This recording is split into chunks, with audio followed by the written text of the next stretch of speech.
Hello. The thing with sheet-to-tiller steering is that the technique is pretty simple, but the finesse can be difficult. It's just getting the bungees moved just right, turn by turn, little turn forwards and backwards depending on which way you need to steer the boat. And of course, it does help if you've got some wind.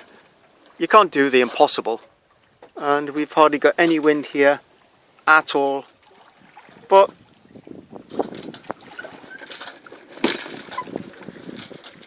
sort of keeping its course just, but I keep having to play with the bungees a little bit of,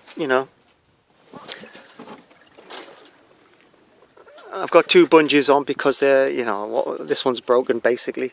It's a bit, well, they're all cheap. That's another thing, invest in good bungees. Good bungees.